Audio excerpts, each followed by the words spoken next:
மூலம் நம்மை நாமே சுத்திகரித்துக் கொள்ள வேண்டும். சரி, இந்த 52ஆம் சங்கீதத்திலே ஆரம்பத்தில் அந்த தொடக்கத்தில் எழுதப்பட்டிருக்கிற காரியத்தை வாசிக்கிறேன். தாவீது அபிமலேக்கின் வீட்டுக்கு வந்தான் என்று ஏதோமியனாகிய தோவேக்கு வந்து சவுலுக்கு அறிவித்த பின்பு தாவீதினால் பாடப்பட்டு ராகத் தலைவனுக்கு ஒப்புவிக்கப்பட்ட மஸ்கீல் என்னும் சங்கீதம்.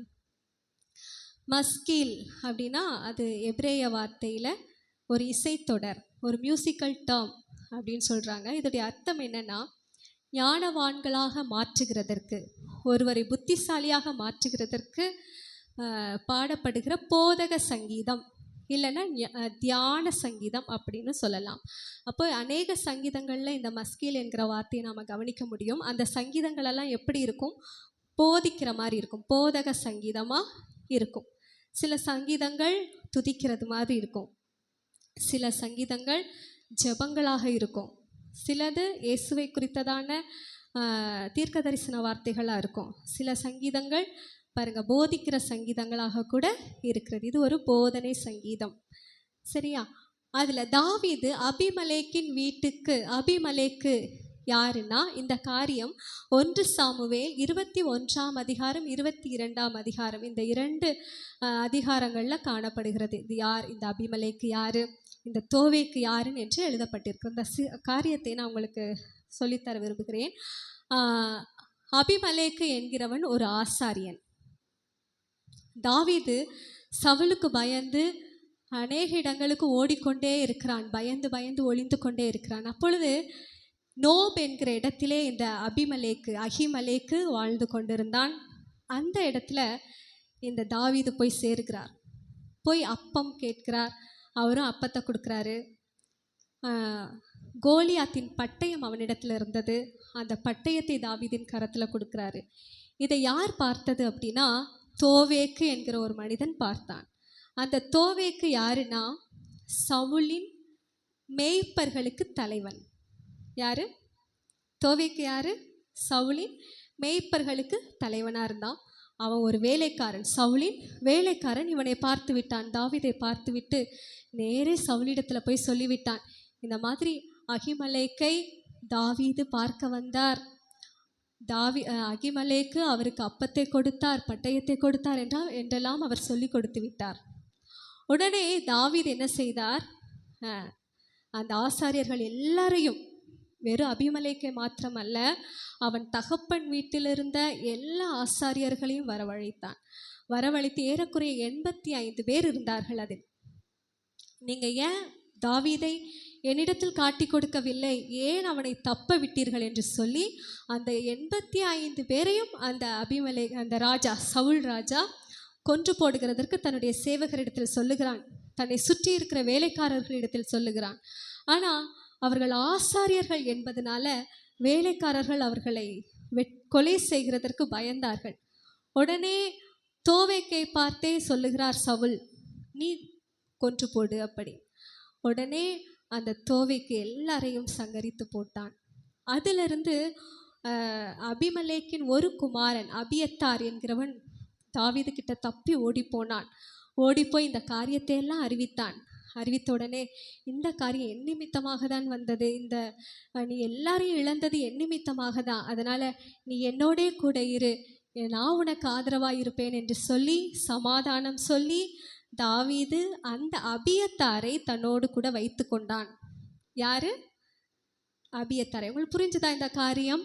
இந்த நேரத்தில் பாடப்பட்ட சங்கீதம் தான் இந்த 52ஆம் சங்கீதம். அதில் முதல் வசனத்தில் பாருங்க, பலவானே பொல்லாப்பில் ஏன் பெருமை பாராட்டுகிறாய்? இது தோவேக்கை குறித்து அவன் பாடுகிற பாடல். 2ஆம் வசனம் பாருங்க, நீ கேடுகளை செய்ய எத்தனம் பண்ணுகிறாய், கபடு செய்யும் உன் நாவு தீட்டப்பட்ட சவரகன் கத்தியை போல் இருக்கிறது. அந்த தோவேக்கு சொன்ன ஒரு வார்த்தை நிமித்தமாக எத்தனை பேர் கொலை செய்யப்பட்டார்கள்? 85 பேர் கொலை செய்யப்பட்டார்கள். சவரகன், அதான் கபடு செய்யும் உன் நாவு தீட்டப்பட்ட சவரகன் கத்தினா என்ன கத்தி? சவரகன் கத்தினா முடி வெட்டுகிறதற்கு பயன்படுத்தப்படுகிற கத்திரி, அப்படி தானே? அது என்ன அவ்வளோ ஷார்ப்பாக இருக்கும் அப்படின்னு யோசிக்கிறீங்களா? அப்போல்லாம் நசரேய விரதம் இருக்கிறவங்க முடி ரொம்ப நீளமாக வளர்த்துருப்பாங்க. அவங்களுக்கு யூஸ் பண்ணுற கத்தி தான் இது, இந்த சவரகன் கத்தி. நன்மையை 3ஆம் வசனம் பாருங்க. நன்மையை பார்க்கிலும் தீமையையும் யதார்த்தம் பேசுகிறதை பார்க்கிலும் பொய்யையும் விரும்புகிறாய். 4வது வசனம், கபடமுள்ள நாவே சங்கரிக்கும் சகல வார்த்தைகளையும் நீ விரும்புகிறாய். 5வது வசனம், தேவன் உன்னை என்றென்றைக்கும் இராதபடி அழித்து போடுவார். அவர் உன்னை பிடித்து உன் வாசஸ்தலத்திலிருந்து பிடுங்கி நீ ஜீவனுள்ளோர் தேசத்தில் இராதபடிக்கு உன்னை நிர்மூலமாக்குவார். அப்போது ஒரு கபடமுள்ள நாவுள்ள ஒரு மனுஷனுக்கு நேரிடுகிற சோதனையை பாருங்க. ஆண்டவர் என்ன செய்திருவாராம்? கபடமுள்ள நாவுள்ளவர்களை அழித்து போடுவார், நிர்மூலமாக்கி போடுவாராம். அப்போ நம்முடைய நாவு எப்படிப்பட்டதாக இருக்க வேண்டும்? நம்முடைய நாவு எப்படிப்பட்டதாக இருக்க வேண்டும்? இந்த கபடம் உள்ள நாவு போல நம்முடைய நாவு இருக்கவே கூடாது. எடுத்து வாசிங்க, நீதிமொழிகள் 15ஆம் அதிகாரம், அதில் 2வது வசனத்தை வாசிங்க. ஞானிகளின் நாவு அறிவை உபயோகப்படுத்தும், மூடரின் வாயோ புத்தியீனத்தை கக்கும். அப்போ நம்ம ஞானிகளாக இருக்கணும். எந்த இடத்துல என்ன காரியத்தை பேச வேண்டும், எதை பேசக்கூடாது என்கிற தெளிவான ஞானத்தை உடையவர்களாக இருக்க வேண்டும். 4வது வசனம், ஆரோக்கியம் உள்ள நாவு ஜீவ விருட்சம். பாருங்க, ஆரோக்கியம் உள்ள நாவு ஜீவ விருட்சம். விருட்சம்னாலே என்னது? மரம். அது எப்பொழுதுமே மற்றவர்களுக்கு என்னதான் செய்கிறது? பிரயோஜனமான காரியத்தை தான் கொடுக்கிறது. அப்படி தானே? அப்போ ஆரோக்கியம் உள்ள நாவு. அப்போ ஆரோக்கியம் உள்ள நாவு. இப்போ ஒரு பிள்ளை படிக்க முடியாமல் வருது அப்படின்னா, படிக்க முடியலை அவளுக்கு அப்படின்னா என்ன செய்வீங்க? உனக்கு கொஞ்சமாவது அறிவு இருக்கா? உனக்கு படிக்க முடியாதா? தலையில் என்ன இருக்குது அப்படின்னலாம் திட்டுவோம். அப்படி தானே? ஆனால் உன்னால் படிக்க முடியும். யார் உன்னால் படிக்க முடியாதுன்னு சொன்னது அப்படின்னு சொல்லி பாருங்க, அந்த பிள்ளை ஸ்பீடாக படிச்சிடும். அப்படி தானே? அதே போல தான் எந்த ஒரு காரியத்திற்கும் ஒருத்தர் கவலையோடு பாரத்தோடு நம்மக்கிட்ட வராங்கன்னா அவங்களுக்கு ஆறுதல் சொல்லணும். எரிகிற தீயில என்ன ஊற்றக்கூடாதான்? எண்ணெய் ஊற்றக்கூடாதான். ஏன்? அது இன்னும் எரியும்ல. அதே போல தான் நம்மக்கிட்ட சிலர் கவலையோடு பாரத்தோடு வருவாங்க. அவங்கக்கிட்ட நாம் என்ன செய்யக்கூடாது? இன்னும் எரிகிற மாதிரி வார்த்தைகளை தூக்கி போற்றக்கூடாது. அவர்களுக்கு நாம் ஆறுதலான வார்த்தைகளை சொல்லணும். இளைப்படைந்தவர்களுக்கு என்ன செய்யணுமாம்? சமயத்திற்கு ஏற்ற வார்த்தைகளை பேசுகிறதற்கு கல்விமானின் நாவை ஆண்டவர் தருகிறாராம். அதை யார் கற்றுக் கொடுப்பா? ஆண்டவர் கற்றுக் கொடுப்பாராம். காலையில் எழும்பி ஆண்டவருடைய பாதத்தில் நம்ம காத்திருக்கும் போது ஆண்டவர் நமக்கு என்ன நாவை கொடுக்கிறார்? கல்விமானி நாவை கொடுக்கிறார். இந்த ஆரோக்கியம் உள்ள நாவு என்ன செய்யும்னா ஒருவரை ஆரோக்கியமாக்கும். அவர்கள் அப்படியே தூக்கி விட்டது போல இருக்கும். அவங்களை ஆற்றும், அவங்க காயங்களை எல்லாம் ஆற்றும்.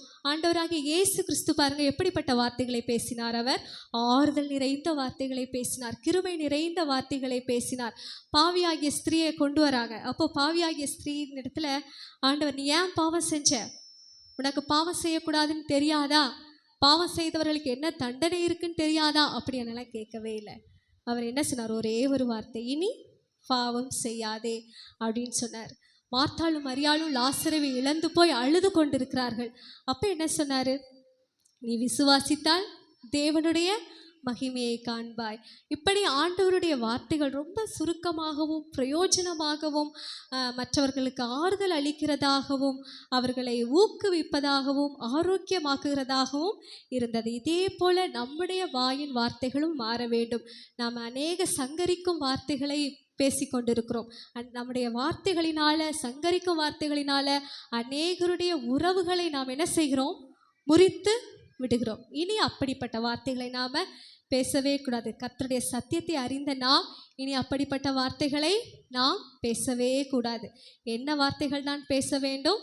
ஆரோக்கியமான வார்த்தைகளை பேச வேண்டும். இனி நான் ஆரோக்கியமான வார்த்தைகளை தான் பேசுவேன்னு சொல்கிறவங்க உங்கள் கைகளை உயர்த்துங்க பார்க்கலாம். ஒரு வார்த்தை நீங்கள் அறிக்கையிடுங்க. ஆண்டவரே, ஆரோக்கியமான வார்த்தைகளை பேசுகிறதற்கு எங்களுக்கு உதவி செய்யுங்க. உங்களை மாதிரி பேசுகிறதற்கு, உங்களை மாதிரி கிருபை உள்ள வார்த்தைகளை பேசுகிறதற்கு, ஆரோக்கியமான வார்த்தைகளை பேசுகிறதற்கு, பிரயோஜனமான வார்த்தைகளை பேசுகிறதற்கு எங்களுக்கு உதவி செய்யுங்க. ஹல்லேலூயா. கர்த்தர் நம்மை ஆசீர்வதிப்பாராக.